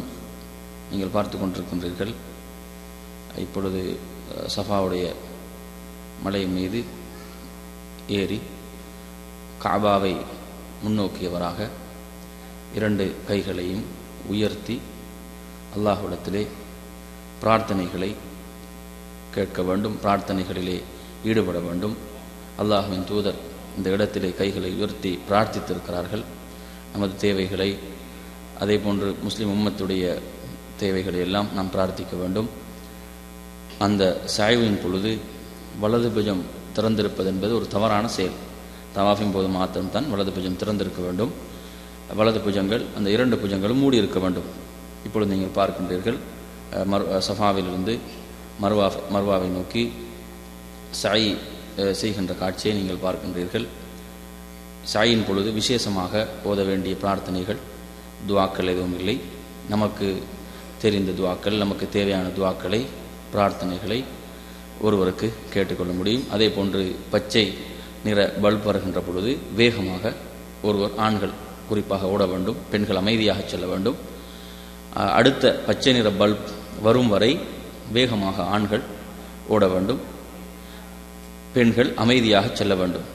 அந்த இடம் வந்ததன் பிறகு மெதுவாக அமைதியாகத்தான் செல்ல வேண்டும். அந்த 2 பச்சை நிற பல்புகளுக்கு மத்தியில் மாத்திரம்தான் வேகமாக செல்லுது. அதற்கு பிறகு மர்வாவுக்கு சென்றதன் பிறகு மர்வாவிலும் சஃபாவிலை செய்தது போன்றே ஒருவர் கைகளை உயர்த்தி காபாவை முன்னோக்கியவராக பிரார்த்தித்துவிட்டு சஃபாவிலே ஓதப்பட்ட அந்த பிரார்த்தனைகளை, அந்த திக்ரை செய்தவர்களாக மறுபடியும் மர்வாவிலிருந்து சஃபாவை நோக்கி வருதல். சஃபாவிலிருந்து மர்வாவை நோக்கி செல்லுதல் ஒரு சுற்றாக கொள்ளப்படும். அதே போன்று மர்வாவிலிருந்து சஃபாவுக்கு வருவது 2வது சுற்றாக கொள்ளப்படும். அந்த 2 பச்சை நிற பல்புகளுக்கு மத்தியில் ஆண்கள் வேகமாக ஓட வேண்டும். எனவே இந்த அடிப்படையிலே நாம் சாயை செய்ய வேண்டும். சாயை பொறுத்தவரையிலே நாம் ஆரம்பத்திலே குறிப்பிட்டது போன்று சஃபாவிலிருந்து மர்வாவுக்கு வருவது ஒரு சுற்றாகவும், மர்வாவிலிருந்து சஃபாவுக்கு வருவது 2வது சுற்றாகவும் கொள்ளப்படும். இப்படி மொத்தம் 7 சுற்றுக்களை கொண்டதாக இந்த சாய் இருக்கிறது. சாயிலே நாம் அதாவது சப்தமிட்டு துவா செய்து ஆமீன் சொல்வதோ அல்லது குழுக்களாக இருந்து ஆமீன் சொல்வதோ இவைகள் தவிர்த்து கொள்ள வேண்டும். அதே போன்று நாம் சஃபாவுடைய மலையோ மர்வாவுடைய மலையோ ஏறும் பொழுது அந்த காபாவை நோக்கி கையை அசைக்காமல் மாறாக கைகளை உயர்த்தி பிரார்த்திப்பது என்பதுதான் நபியுடைய சுன்னாவாக இருக்கிறது. எனவே இந்த முறையிலே நாம் சாயை செய்து கொள்ள வேண்டும். இந்த சாய் என்பது ஹஜ்ஜுடைய முக்கியமான அர்கான்களில் ஒன்றாக இருக்கிறது. இந்த சாயின் பொழுது நமக்கு விரும்பிய துவாக்களை, பிரார்த்தனைகளை நாம் கேட்டுக்கொள்ள முடியும். நமக்கு குர்ஆனிலிருந்து வசனங்களை, அத்தியாயங்களை ஓதிக்கொள்ள முடியும். இந்த சாயை ஒருவர் முடித்து கொண்டதன் பிறகு அவர் மஸ்ஜிதுல் ஹராமை விட்டு வெளியேறுகிறார். நீங்கள் காட்சியை பார்த்து கொண்டிருக்கிறீர்கள். அவர் இடது காலை வெளியில் வைத்தவராக வெளியேறுகிறார். அந்த நேரத்திலே அல்லாஹும்ம இன்னி அஸ்ஸலுக்கு மின் ஃபضலிக வ ரஹ்மதிக என்ற துஆவை ஓதிக்கொள்ள வேண்டும். அந்த சாயை முடித்து கொண்டதன் பிறகு முடியை மலித்தல் அல்லது குறைத்தல். சாயை முடித்ததன் பிறகு தமத்து முறையில் ஹஜ் செய்யக்கூடியவர்கள் முடியை மலிக்காமல் குறைத்துக் கொள்வது சிறப்பாகும். ஏனென்றால் 10வது நாள் மறுபடியும் முடியை மலிக்க வேண்டி இருக்கின்ற காரணத்தால் முடியை குறைத்துக் கொள்வது சிறப்பான ஒன்றாக இருக்கிறது. அதே போன்று கிரான் இஃப்ராத் முறையில் ஹஜ் செய்யக்கூடியவர்கள் தொடராக அவர்கள் என்ன செய்ய வேண்டும்? அவர்கள் தொடராக அந்த இஹ்ராமில் இருக்க வேண்டும். தமத்து முறையில் ஹஜ் செய்யக்கூடியவர்கள் முடியை மலித்தவுடன் அல்லது குறைத்தவுடன் அவர் இஹ்ராமை விட்டு வெளியேறுகிறார். அனைத்து விடயங்களும் அவருக்கு அனுமதிக்கப்பட்டு விடுகிறது. இவைகள் தடை செய்யப்பட்டு அந்த அனைத்தும் அனுமதிக்கப்படுகிறது. ஹஜ்ஜின் அர்கான்கள். அடுத்ததாக ஹஜ்ஜுடைய அடிப்படைகள், ஹஜ்ஜுடைய அர்கான்கள். இந்த ஹஜ்ஜுடைய அர்கான்களில் முதலாவது இஹ்ராம் அணிதல், 2வது பிறை 9 அரஃபாவிலே தங்குதல், 3வது தவாஃப் அல்-இஃபாலா ஹஜ்ஜுக்குரிய தவாஃபை நிறைவேற்றுதல், 4வதாக சாய் செய்தல். இந்த 4ம் ஹஜ்ஜுடைய அர்கான்களாக இருக்கின்றன. இவைகள் விடுபடும் பொழுது ஹஜ் ஏற்றுக்கொள்ளப்பட மாட்டார். ஹஜ்ஜின் வாஜிபுகள். அடுத்ததாக ஹஜ்ஜுடைய வாஜிபுகள். ஹஜ்ஜின் வாஜிபுகளிலே முதலாவது குறிப்பிட்ட எல்லையிலே இஹ்ராம் அணிதல், 2வது சூரியன் மறைகின்ற வரை அரஃபாவிலே தரித்திருத்தல், 3வது முஸ்தலிஃபாவிலே இரவிலே தங்குதல், 4வது ஐயாமு தஷ்ரீக் அதாவது பிறை 11, பிறை 12, பிறை 13 ஆகிய நாட்களிலே மினாவிலே தரித்திருத்தல், 5வது ஜம்ராக்களிலே கல்லெறிதல், ஜம்ரத்துல் ஊலா அல்லது ஜம்ரத்து சுஹ்ரா என்று சொல்லப்படும். அடுத்ததாக 2வது ஜம்ரத்துல் வுஸ்தா, 3வது ஜம்ரத்துல் அகபா அதாவது கடைசி ஜம்ரா. இந்த 3 ஜம்ராக்களிலும் கல்லெறிதல். 6வது முடியை மலித்தல் அல்லது இறக்குதல். 7வதாக தவாஃபுல் அல் விதா, பயண தவாஃபை செய்தல். இந்த தவாஃபை பொறுத்தவரை மாதவிடாய் பெண்களுக்கு, பிள்ளை பெற்றுடைய பெண்களுக்கு தவாஃப் அல் விதா செய்யாமல் இருக்க முடியும். அவர்களுக்கு விதிவிலக்கு அளிக்கப்பட்டுள்ளது. அவர்கள் மீது கடமை இல்லை. அதை செய்யாவிட்டால் அவர்களுக்கு எந்த ஒரு குற்றப்பரிகாரமும் இல்லை. இவைகள் ஹஜ்ஜுடைய வாஜிபுகளாக இருக்கின்றன. இந்த ஹஜ்ஜுடைய வாஜிபுகள் விடுபடும் பொழுது, ஹஜ்ஜுடைய வாஜிபுகளில் ஏதாவது ஒன்று விடுபட்டால் அவர் அதற்காக குற்றப்பரிகாரமாக ஒரு ஆட்டை குர்பானி செய்ய வேண்டும், கொடுக்க வேண்டும். யௌமு தர்வியா, துல்ஹஜ் பிறை 8வது நாள். அடுத்ததாக துல்ஹஜ் 8வது நாள், யௌமு தர்வியா என்று அழைக்கப்படக்கூடிய துல்ஹஜ்ஜுடைய 8வது நாள், ஒருவர் தமத்து முறையிலே ஹஜ் செய்யக்கூடியவர் அவர் ஹஜ்ஜுக்காக நியத்து வைக்க வேண்டும். எந்த இடத்தில் இருக்கிறாரோ அந்த இடத்திலே இருந்து இஹ்ராம் ஆடை அணிந்தவராக ஹஜ்ஜை நிறைவேற்றுகிறேன், லப்பைக்க ஹஜ்ஜன் என்று கூறியவராக அவர் நியத்து வைக்க வேண்டும். அவர் இஹ்ராமுக்கு முன் செய்ய வேண்டிய சுன்னத்துக்களை அந்த இடத்திலே அவருக்கு செய்து கொள்ள முடியும். அந்த நியத்தை வைத்ததன் பிறகு 8வது நாள் அவர்கள் மினாவை நோக்கி வெளியேறுவார்கள்.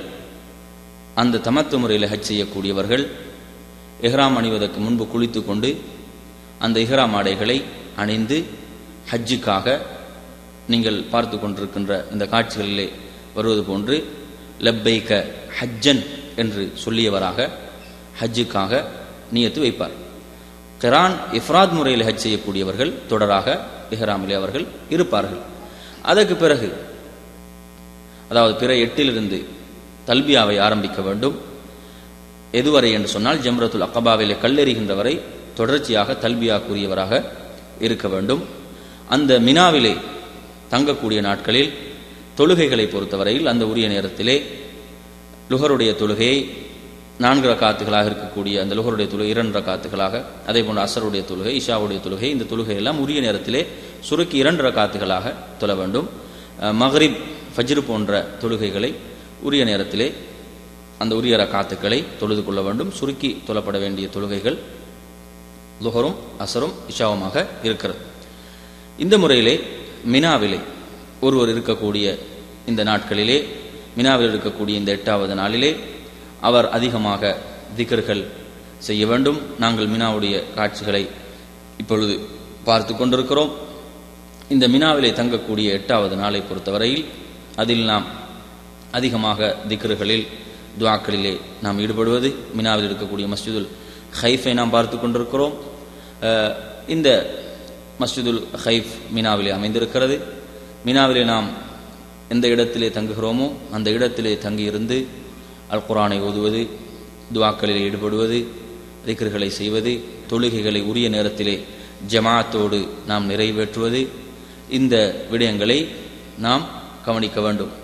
இந்த நாட்களிலே நாம் வீணான காரியங்களிலே கழிக்காமல் நன்மையான காரியங்களில் நாம் இந்த நாட்களை கழிக்க வேண்டும். நாம் அல்லாஹுடைய விருந்தினராக இருக்கின்றோம். அல்லாஹ் நமது பிரார்த்தனைகளை ஏற்றுக்கொள்ளக்கூடியவனாக இருக்கிறான். மிக சிறப்பான ஒரு வணக்கத்தை செய்யக்கூடிய நேரமாக அது இருக்கிறது. எனவே அந்த நேரத்தை நாம் பயன்படுத்தியவர்களாக, அந்த நேரத்திலே அதிகமாக திக்ர்கள், துஆக்கள் செய்தவர்களாக நாம் அந்த நாட்களை கழிக்க வேண்டும். யௌமு அரஃபா, துல்ஹஜ் பிறை 9வது நாள். அதற்கு பிறகு 9வது நாள் சுபஹுடைய தொழுகையை நாம் மினாவிலே முடித்து விட்டதன் பிறகு நாம் என்ன செய்வோம் என்று சொன்னால், அரஃபாவை நோக்கி நாம் வெளியேற வேண்டும். இந்த அரஃபாவுடைய நாளில் சூரிய உதயத்துக்கு பிறகு மினாவில் இருந்து ஒருவர் அரஃபாவை நோக்கி செல்ல வேண்டும். அரஃபாவைக்கு நாம் செல்லும் பொழுது தல்பியாவை கூறிக்கொண்டே நாம் செல்ல வேண்டும். தல்பியாவை நாம் ஆரம்பத்திலே பார்த்திருக்கின்றோம். இந்த தல்பியாவை ஆண்கள் சப்தமிட்டு சொன்னவர்களாக அரஃபாவை நோக்கி வெளியேற வேண்டும்.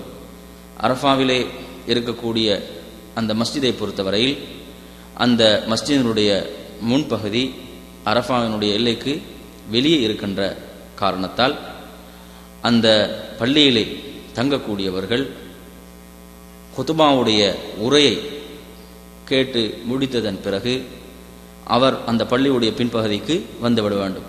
பள்ளியிலே போய் தொழுகைகளை முடிக்க முடியாதவர்கள், கலந்து கொள்ள முடியாதவர்கள் அரஃபாவிலே எந்த இடத்திலும் தொழுகைகளை ஜமாத்தோடு நிறைவேற்றிக் கொள்ள முடியும். ஏனென்றால் ரசூலுல்லாஹி ஸல்லல்லாஹு அலைஹி வஸல்லம் அவர்கள் அரஃபா முழுவதும் தங்குவதற்குரிய இடம் என்று குறிப்பிட்டிருக்கிறார்கள்.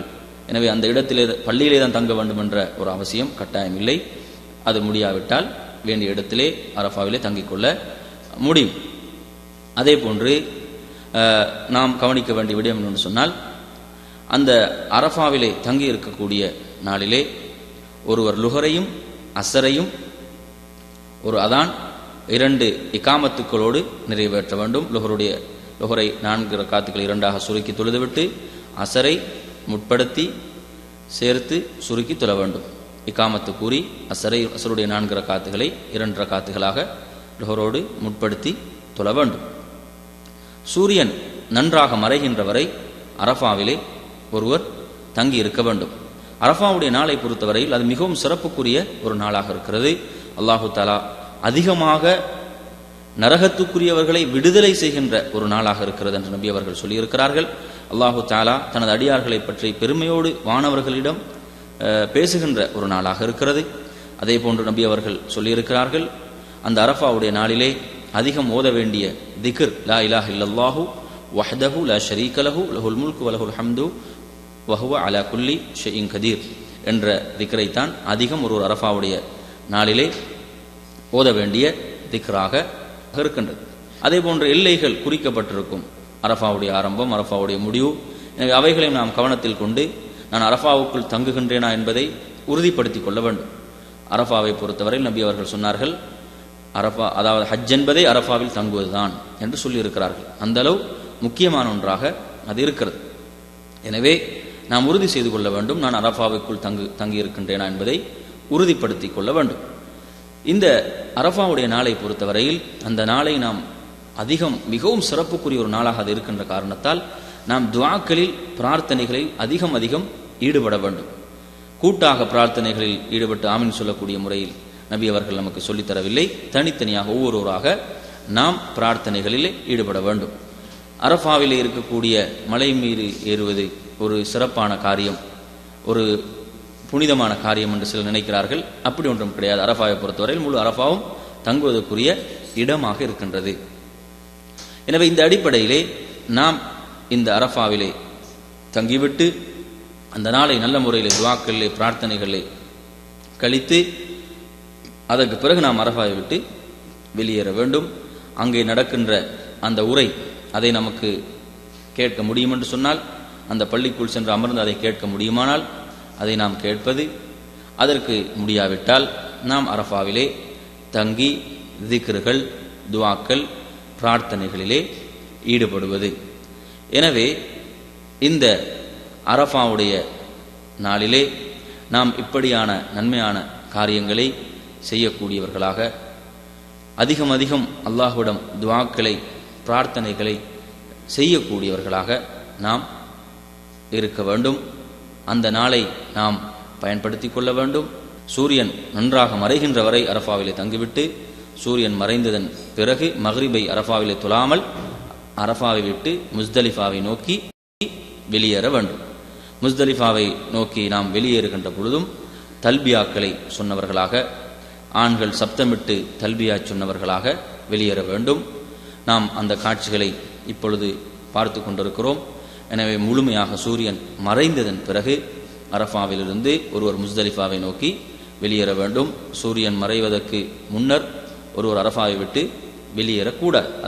அது நாம் பார்த்தோம், ஹஜ்ஜுடைய வாஜிபுகளில் ஒன்றாக இருக்கிறது. சூரியன் மறைந்ததும் முஸ்தலிஃபாவை நோக்கி புறப்படுதல். சூரியன் முழுமையாக மறைந்ததும் ஒருவர் அரஃபாவிலிருந்து மக்ரிபுடைய தொழுகை அங்கு தொழாமல் முஸ்தலிஃபாவை நோக்கி வெளியேற வேண்டும். தல்பியாவை ஆண்கள் சப்தமிட்டு கூறியவர்களாக முஸ்தலிஃபாவை நோக்கி வர வேண்டும். வரும்பொழுது பிறருக்கு இடையூறு இல்லாமல் அமைதியாக முஸ்தலிஃபாவை நோக்கி வந்ததன் பின்னால் மக்ரிபுடைய தொழுகையை அதான் இகாமத்து சொல்லி மகரிபுடைய தொழுகையை நிறைவேற்ற வேண்டும். அதற்கு பிறகு இகாமத் சொல்லி இஷாவுடைய தொழுகையை 2 ரகாத்துகளாக சுருக்கி நிறைவேற்ற வேண்டும். தொழுகையை நிறைவேற்றுவதற்கு முன்னர் கற்களை அங்கு பொறுக்குவதென்பது நபியுடைய சுன்னாவுக்கு முரணான ஒரு விடயமாக இருக்கிறது. முதலாவது ஒருவர் முஸ்தலிஃபாவுக்கு சென்றவுடன் செய்ய வேண்டிய காரியம் மகரிபுடைய தொழுகையையும் இஷாவுடைய தொழுகையையும் நிறைவேற்ற வேண்டும். இந்த தொழுகைகளை நிறைவேற்றியதன் பின்னால் அவர்கள் தூங்கச் செல்ல வேண்டும், தூங்க வேண்டும். அமைதியாக தூங்கிவிட்டதன் பிறகு அதிகாலையிலே எழுந்து ஃபஜ்ருடைய தொழுகையை ஃபஜ்ருடைய அதானுக்கு பிறகு நிறைவேற்ற வேண்டும். ஒரு சிலர் செய்வது போன்று ஃபஜ்ருடைய நேரம் வருவதற்கு முன்னர் அங்கு ஃபஜ்ருடைய தொழுகையை தொழுதுவிட்டு வெளியேறுவது என்பது தவறான ஒரு செயலாக இருக்கிறது. மினாவை நோக்கி வெளியேற வேண்டும். அது 10வது நாளாக இருக்கிறது. சூரியன் உதிப்பதற்கு முன்னர் ஒருவர் மினாவை நோக்கி வெளியேறிவிட வேண்டும். பெண்களை பொறுத்தவரையில் பலவீனர்கள் பெண்கள் இவர்களை பொறுத்தவரையில் இரவின் பிற்பகுதியிலே மினாவை நோக்கி வெளியேறுவதற்கு அனுமதிக்கப்பட்டிருக்கிறார்கள். அந்த வரக்கூடிய வழியிலே ஒருவருக்கு கற்களை பொறுக்கிக் கொள்ள முடியும். அந்த கற்களை பொறுத்தவரையில் பெரும் பெரும் கற்களாக இல்லாமல், அதே போன்று சிறிய சிறிய கற்களாக இல்லாமல், நீங்கள் பார்ப்பது போன்று சாதாரணமான கற்களை பொறுக்கிக் கொள்ள வேண்டும். அந்த கற்களை பொறுக்கிக் கொண்டு ஒருவர் 10வது நாள், அதாவது யோமுன் நஹர் என்று சொல்லக்கூடிய அந்த பெருநாளுடைய தினம் சூரிய உதயத்துக்கு பிறகு ஜம்ரா அல் அகபா என்று சொல்லக்கூடிய ஜம்ராவிலே கல்லெறிய வேண்டும். கல்லெறியக்கூடிய அந்த நேரத்திலே அவர் தல்பியா கூறுவதை நிறுத்திவிட வேண்டும். அதற்கு பிறகு தொடர்ச்சியாக தக்பீர் தான் அவர் கூற வேண்டும். இந்த ஜம்ராக்களிலே கல்லெறிகின்ற பொழுது ஒவ்வொரு கல்லை எறியும் பொழுதும் அல்லாஹு அக்பர் என்று தக்பீர் சொல்ல வேண்டும்.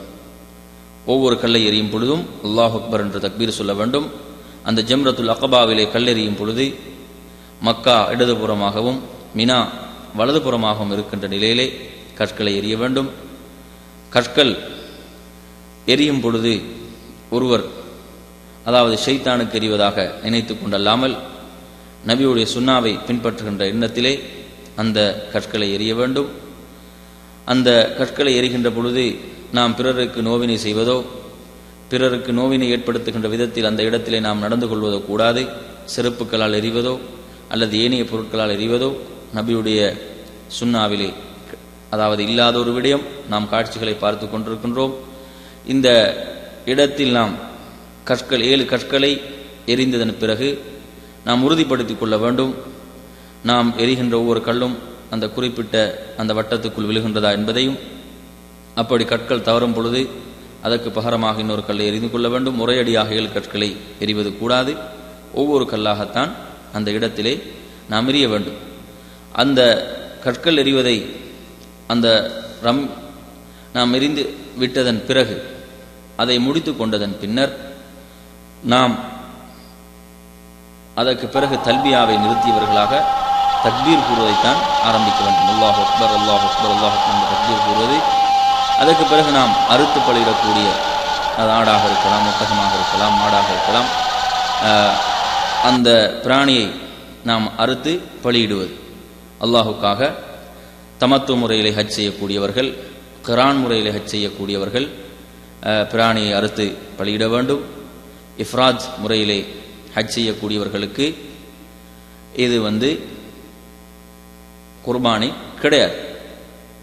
இந்த குர்பானியை நாம் அந்த இடத்திலே அறுத்து பலியிட்டதன் பிறகு அதை விரும்பினால் ஒருவருக்கு தனக்கும் தேவையான அளவு புசிப்பதற்கு உண்ணுவதற்கு எடுத்துக்கொள்ள முடியும். அதில் எந்த தவறும் கிடையாது. அந்த குர்பானியை பொறுத்தவரையில் இதனுடைய சிறப்பு சம்பந்தமாக நான் ஆரம்பத்தில் ஒரு ஹதீஸை குறிப்பிட்டிருந்தேன். அதற்கு அடுத்ததாக ஒருவர் என்ன செய்ய வேண்டும்? முடிகளை மலித்து கொள்ள வேண்டும் அல்லது கத்தரித்து கொள்ள வேண்டும். மலித்து கொள்வதுதான் சிறப்பானதாக இருக்கிறது. நபி அவர்கள் ஹதீஸ்களிலே பார்க்கிறோம், நபி அவர்கள் மலிப்பவர்களுக்கு தான் அதிகம் பிரார்த்தித்திருக்கிறார்கள், அவர்களுக்கு மன்னிப்பை தேடி துவா செய்திருக்கிறார்கள். மலித்து கொள்வது சிறப்பானது அல்லது முடிவை குறைத்து கொள்ள வேண்டும். இந்த காரியங்களுக்கு பிறகு ஒருவர் அந்த தஹல்லுல் அவ்வல் என்று சொல்லக்கூடிய முதலாவது இஹ்ராமில் இருந்து அவர் வெளிப்படுகிறார். மனைவியோடு இல்லறத்தில் ஈடுபடுவது தவிர மற்ற அனைத்தும் அவருக்கு அனுமதிக்கப்படுகிறது. தைத்த ஆடைகள் அணிவது, அதே போன்று மனம் பூசிக்கொள்வது, இவைகளெல்லாம் அனுமதிக்கப்படுகின்றன. அதற்கு பிறகு 10வது நாள் என்ன செய்ய வேண்டும் என்றால், ஹஜ்ஜுக்குரிய தவாஃபை செய்வதற்காக, தவாஃபுல் இஃபாதா செய்வதற்காக ஒருவர் மறுபடியும் காபாவை நோக்கி மினாவிலிருந்து வர வேண்டும். வந்ததன் பிறகு அவர் என்ன செய்வார் என்றால், அங்கே ஹஜ்ஜுக்குரிய தவாஃபை நிறைவேற்றுவார். நாம் ஆரம்பத்திலே அந்த தவாஃபுடைய முறையை நாம் உங்களுக்கு தெளிவுபடுத்தியிருந்தோம். அந்த தவாஃபை பொறுத்தவரையில் அதில் வலது பூஜ்யம் திறப்பது என்பதெல்லாம் கிடையாது. சாதாரண ஆடைகளில் ஒருவருக்கு அதை நிறைவேற்ற முடியும். அதே போன்று தமத்து முறையில் ஹஜ் செய்யக்கூடியவர்கள் சாயையும் செய்ய வேண்டும். கிரான் இஃப்ராத் முறையிலே ஹஜ் செய்யக்கூடியவர்கள் ஆரம்பத்திலே சாய் செய்திருந்தால் இங்கு அவர்கள் சை செய்ய வேண்டிய அவசியம் இல்லை. அப்படி அவர்கள் ஆரம்பத்திலே சாய் செய்யவில்லை என்று சொன்னால் தவாஃபுக்கு பிறகு சாய் செய்து கொள்ள வேண்டும். ஐயாமு தஷ்ரீக்குடைய நாட்கள் என்று சொல்லப்படக்கூடிய பிறை 11, 12, 13 ஆகிய நாட்களில் செய்ய வேண்டிய இபாதத்துக்கள், வணக்க வழிபாடுகள். மினாவிலே இந்த நாட்களில் ஒருவர் தங்கியிருக்க வேண்டும். மினாவிலே தங்கியிருக்கக்கூடிய இந்த நாட்களில் ஒவ்வொரு ஜம்ராக்களிலும் 7 கற்கள் வீதம் எரிய வேண்டும். இந்த ஜம்ராக்களிலே கற்களை எரிகின்ற பொழுது ஜம்ரத்துல் ஊலா, ஜம்ரத்துல் உஸ்தா, ஜம்ரத்துல் அகபா என்று சொல்லக்கூடிய இந்த 3 ஜம்ராக்களிலும் 7 கற்களை எரிகின்ற பொழுது தக்பீர் சொன்னவர்களாக ஒவ்வொரு கல்லை எறியும் பொழுதும் அந்த காட்சியை நீங்கள் பார்த்து கொண்டிருக்கின்றீர்கள். அல்லாஹ் அக்பர் என்று தக்பீர் சொல்ல வேண்டும். முதல் ஜம்ராவிலே கல் எறிந்ததன் பிறகு கொஞ்சம் முன்னால் சென்று கிப்லாவை முன்னோக்கியவர்களாக நீண்ட நேரம் பிரார்த்தனைகளிலே, துவாக்களிலே ஈடுபட வேண்டும். அதே போன்று 2வது ஜம்ராவிலே கல் எறிந்ததன் பிறகு கொஞ்சம் முன்னால் சென்று நீண்ட நேரம் கிப்லாவை முன்னோக்கியவராக பிரார்த்தனைகளிலே ஈடுபட வேண்டும். அதே போன்று கடைசி இறுதி அகபா ஜம்ராவிலே 7 கற்களை எறிந்ததன் பின்னால் அவர் அந்த இடத்திலே தங்காமல் அந்த இடத்தை விட்டு சென்று விட வேண்டும். இந்த பிறை 11, பிறை 12, பிறை 13 ஆகிய நாட்களில், மினாவிலே தங்கக்கூடிய நாட்களில் இந்த வணக்கத்தை தொடர்ச்சியாக ஒருவர் செய்ய வேண்டும். சூரியன் உச்சிக்கு வந்ததன் பிறகு, அதாவது லுஹருடைய தொழுகைக்கு பிறகு கல்லெறிய வேண்டும்.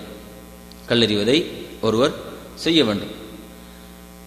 அதே போன்று நாம் கவனிக்க வேண்டிய விடயம் என்னவென்று சொன்னால், அவசரமாக மினாவை விட்டு வெளியேற விரும்பக்கூடிய சகோதரர்கள் பிறை 12இல் சூரியன் மறைவதற்கு முன்பு அவர்கள் வெளியேறுவதற்கு சலுகை அளிக்கப்பட்டிருக்கிறார்கள்.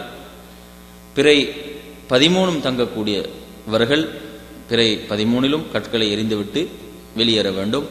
ஹஜ்ஜுடைய இறுதி கிரியாக இருப்பது, அதாவது தவாஃபுல் விதா என்று சொல்லக்கூடிய பயண தவாஃபாக இருக்கிறது. இந்த தவாஃபை பொறுத்தவரையில் இது ஹஜ்ஜுடைய வாஜிபுகளில் ஒன்றாக இருக்கிறது. இதை நிறைவேற்ற வேண்டும். இதிலிருந்து மாதவிடாய் பெண்கள், கர்ப்பிணி பெண்களுக்கு, அதாவது கற்பிக்கு பிறகு வெளிப்படுகின்ற இந்த இரத்தங்கள் வெளிப்படுகின்ற பெண்களுக்கு இது சலுகை அளிக்கப்பட்டிருக்கிறது. அவர்கள் அதற்கு பரிகாரமாக தம்மு கொடுக்க வேண்டிய அவசியமில்லை. ஏனையவர்கள் தவாஃபுல் விதாவை நிறைவேற்ற வேண்டும். இதுதான் ஒருவருடைய ஹஜ்ஜுடைய வணக்கத்தின் இறுதி அம்சமாக இருக்கிறது. சிலர் செய்வது போன்று தவாஃபுல் விதாவை முடித்து கொண்டு வந்து மறுபடியும் பிறை 13இல் கல்லெறிவது என்பது நபியுடைய சுன்னாவுக்கு முரணான விடயமாக இருக்கிறது. தவாஃபுல் விதா என்பது இறுதியானதாக அந்த காபாவை விட்டு விடைபெறுகின்ற நேரத்திலே செய்யக்கூடிய தவாஃபாக இருக்கிறது. இதை செய்ததன் பிறகு ஒருவருடைய ஹஜ் என்ற வணக்கம் நிறைவடைகிறது. அல்லாஹு தஆலா அந்த வணக்கத்தை, அந்த ஹஜ் என்ற இபாதத்தை நல்ல முறையிலே நபியுடைய சுன்னாவை பின்பற்றி செய்யக்கூடியவர்களாக நம் அனைவர்களை மாக்கி அருள்வானாக.